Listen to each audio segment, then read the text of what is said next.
Good afternoon to you. I'm Danilo Evangelista, and welcome to our tropical weather outlook video for today, Thursday, August 7th, 2025. Today we are starting off with the NOAA hurricane season forecast, their August update. This is their final hurricane season forecast, pretty much taking into account what happened this season so far and what they think will happen going forward in the hurricane season. And NOAA, as of August 7th, predicting once again an above normal hurricane season still, despite everything you read online, despite what people might be saying about this season, and despite all of the doubts that people have in general. NOAA still has an above normal hurricane season for this year. 13 to 18 storms, 5 to 9 hurricanes, and 2 to 5 major hurricanes. And they also have a pie graph of their probabilities for this season, and 50% above normal remains the majority for now, and then they have a 35% of near normal and only a 15% of below normal. So either way, there's probably no chance that this season will be a below normal season. Likely, once again, going to be another above normal season, as I've been saying pretty much since the winter, that I would not be surprised if this season would be above normal. And NOAA on August 7th now still thinks that this season will be above normal. And here's a look at all of the names we've had so far. We had Andrea to Dexter. So 4 storms down. If you believe the higher end of the NOAA forecast, we still have 14 more to go. So that's still quite a long ways with the season. But of course, if you believe the lower end of 13 storms, we only have 9 more storms to go. But I'm pretty sure we're going to get more than just only 9 storms after this. Wouldn't be surprised if the higher end forecast from NOAA of 18 storms ends up being the end that verifies, and wouldn't even be surprised if it goes a little bit beyond that. But NOAA was not the only forecast that released today. Philip Klotzbach from CSU released yesterday. Completely forgot about this yesterday, but I guess it's good to bring it up today since we're now talking about NOAA as well. But CSU also still predicting a slightly above normal hurricane season, a little less aggressive than NOAA is going, but still within the same general ballpark. 16 total named storms, so that is roughly, I think, 12 more. Yeah, that 12 more storms than what we had now. 8 hurricanes and 3 major hurricanes with an accumulated cyclone energy of 140. I'm pretty sure this is almost identical to what their June forecast, or whatever the last forecast, I think it actually was July, was. So pretty much no change there. So 2 major agencies that are pretty much considered, one of the headlining agencies of predictions in the Atlantic, both of them indicating above normal. And now we are in August, so it looks very much likely that we are going to have an above normal season.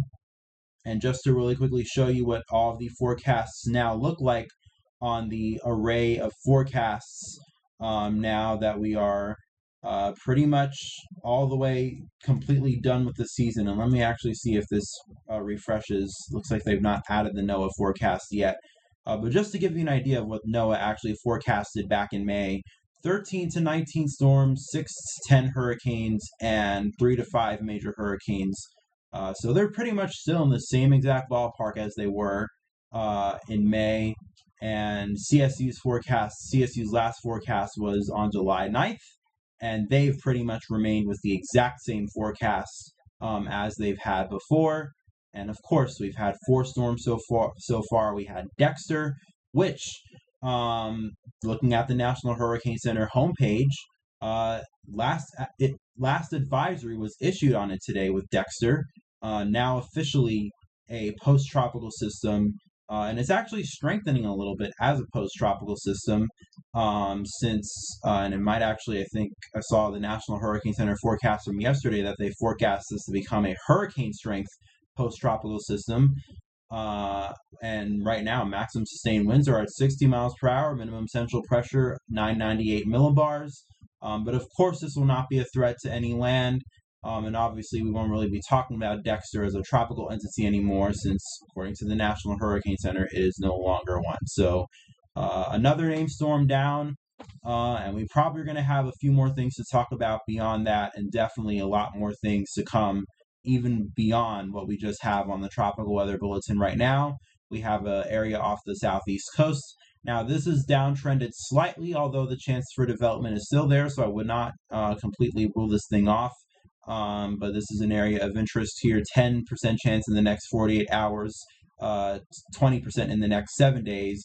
And then the main event of what we are talking about right now in the Atlantic, although I'm pretty sure that will be upstaged in just a matter of a few days by more things that we're probably going to get to develop here in the MDR. Invest 96L, 10% chance of development in the next 48 hours, but a 60% chance, so just higher than a coin flip that this might develop potentially here in the Atlantic over the next week. Here's a satellite image of what is going on in the Atlantic right now. We have Dexter, which you can see here in the far northern Atlantic, and this is going to continue to race off to the far northern Atlantic and eventually get absorbed and merge with any sort of other energy here in the northern Atlantic. And then in the tropics, we have Invest 96L. And this actually has already a pretty decent spin to it. It's just a matter of convective activity, which right now is very anemic in the eastern Atlantic, and I'll show you why in a little bit. Hints, still a lot of dry air out there. And then obviously we have a lot of energy here off the southeast coast. And we still have to watch to see if this will try to develop as this moves out on towards the Atlantic, obviously moving away from the east coast. But for now, main focus is on 96L in the Atlantic. And then obviously we have some tropical activity in the eastern Pacific with Tropical Storm Ivo and Tropical Storm Henriette. But neither of those pose any major threat to land, so not really going to be focusing much time on them today. Here's an 850 millibar vorticity shot of the Atlantic, and actually you could see Ivo here just off the coast of Mexico, so there's that. Although Ivo, once again, will probably not impact the coasts of Mexico directly, but of course, keep in mind for the rip currents and the swells, and same thing off the East Coast too. Keep in mind for any swells and rip currents we have over the next few weeks, because that will definitely be a case, especially as we have quite a bit of tropical activity here roaming around for the next several weeks, and it's only going to get more active, trust me. But 850 millibar vorticity wise, you could see already quite a decent signature here with our invest here in the MDR. Still not really forecast to develop in the immediate future, but once again, within the next 7 days, as this gets out of the MDR, especially as this gets closer towards the Western Atlantic, things will probably become more favorable for it, and it'll definitely eventually try to develop. I'll tell you that much with this.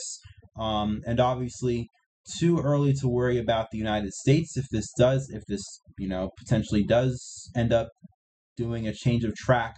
But as I showed you yesterday, most of the model guidance, at least for now with 96L, at least in the long range, although once again, you never know what could happen, especially it's August, it's hurricane season, things can change very rapidly.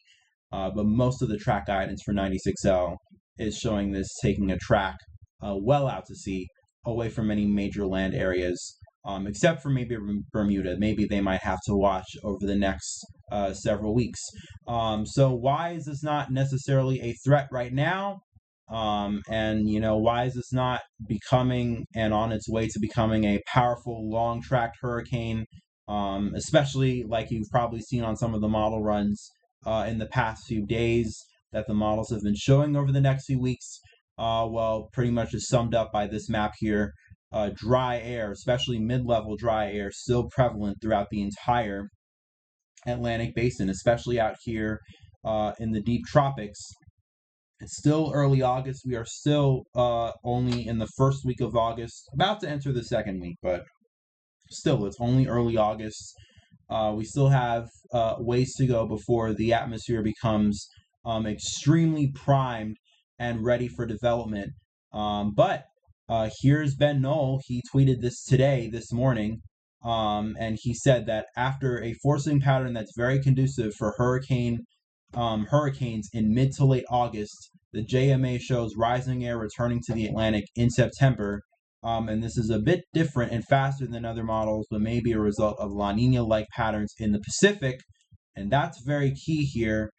He's mentioning La Nina-like patterns in the Pacific, meaning more sinking air in the Pacific. And as a result, take a look at this GIF animation here of what Bandel is showing with the JMA.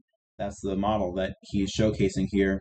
Notice when it comes to the rising motion, as I've said, is very important for development, especially over the next few weeks. It's all in the Atlantic, and pretty much from here, from August 8th, which is this upcoming week, well, starting tomorrow, Friday, August 16th, August 24th, and as he said, all the way into September, all of these rising motion anomalies here in the Atlantic, they pretty much remain. It's pretty much rising motion all the way in the Atlantic, all the way till the end of the month and into next month, when we begin to enter the actual peak of the hurricane season. Because right now, again, we are still in early August. We're kind of in the transition period between, the early season and getting into the peak, and it's really not till the end of August and early September when things really pop off. And the fact that potentially the pattern might be setting up for a very, very favorable pattern in the Atlantic right in time for the peak. All of this dry air issues, everything that might not be going for the Atlantic right now will be going for it in the next few weeks. Trust me on that. It is just a matter of time. And once again, even right now, things are already beginning to ramp up. We obviously have Dexter we need to worry about. And just to end off, I'm going to show you the 12Z GFS to see anything else we have to worry about. We obviously have our area here off the East Coast, which might still try to develop well off the East Coast here, just south of Atlantic Canada. And yes, it might try to develop this far north. Water temperatures, especially here off the East Coast, are very, very warm, and there's been a lot of people sounding the alarm on that. Especially, we'll have to see what happens, especially as we get towards the peak. But I've been seeing a lot of people online recently sounding the alarm that conditions along the East Coast and just water temperatures as well, things are very favorable. And obviously, there's lots of concern along the East Coast because that's, of course, where all of us live, and of course as well throughout the Caribbean too. Very interesting pocket of energy here in the Gulf. There was a few ensemble members that tried to show something a little bit on the European and the GEFS, but obviously probably not going to have enough time to really get going and become truly significant. So as we head into early next week, probably going to have a rain event here in the Northern Gulf. And then we have Invest 96L here in the Atlantic, starts off right here in the central MDR as a wave, kind of, struggles for a few days, but eventually, as it heads towards the Western Atlantic, especially as we get towards around a week out, just look at how, let me just really quickly replay it for you. This is where we are now with Invest 96L and the wave we're watching here in the Eastern Atlantic. And just notice how it goes from something that seems to be struggling for a few days to as soon as it gets into the Western Atlantic, it blossoms and really begins to strengthen quickly. And this is a week out. Still might be some time that things could change, but again, I would not write off 96L, and it's definitely going to be something that we're going to have to watch very closely here over the next few days. And obviously, most of the models for now have it staying well away from the United States, but at least, bearing in mind that this is a week out, it still might at least get close to Bermuda. So at least interest in Bermuda. You're going to have to watch the tropics over the next week to see how things progress. And as you can see here in the MDR, we have more waves coming off. One here, definitely looking like it's going to try to develop as it progresses westward. And then we're going to have even more strong waves come off of Africa beyond that. And then also really quickly, I mentioned this yesterday, but there's also a sneaky little piece of energy here that traverses the Caribbean, and it'll actually take you out to just slightly beyond the 7-day time frame, and this is roughly around 8 days out. GFS actually shows it try to develop as it gets into the Gulf of Mexico. So this might be something interesting as we need to watch. Something that I said earlier on in the season is, and actually I probably said this not long ago. These tropical waves in the MDR, just because they do not develop right away in the MDR, does not mean they will not try to develop down the road, whether that be in the Western Atlantic, somewhere like off the East Coast near the Bahamas, or in the Caribbean, and even all the way to the Gulf. But, they still develop, and we've seen a lot of it in recent years. So bottom line, do not take your eyes off of the Atlantic, even if things might not be immediately happen, or things might not be immediately happening right now, does not mean it will not happen down the line in a few days. And once again, we're in August. Things can ramp up very quickly. And as I've been warning you about for the last few weeks, it will begin to ramp up very quickly. And obviously, we are already seeing the signs of it begin to play out. But that's going to be it for today's video. Nothing much else to go over for now beyond that. Obviously, going to continue to watch 96L very closely. And of course, the tropics in general over the next few weeks here as we begin to progress into the month of August and we get closer and closer and closer towards the peak time of the hurricane season. Be sure to like this video, comment your thoughts below, and share this video with family and friends. Enjoy the rest of your day. Stay safe. Peace, love, and kindness to you all. And of course, as always, I'll be back with more tomorrow.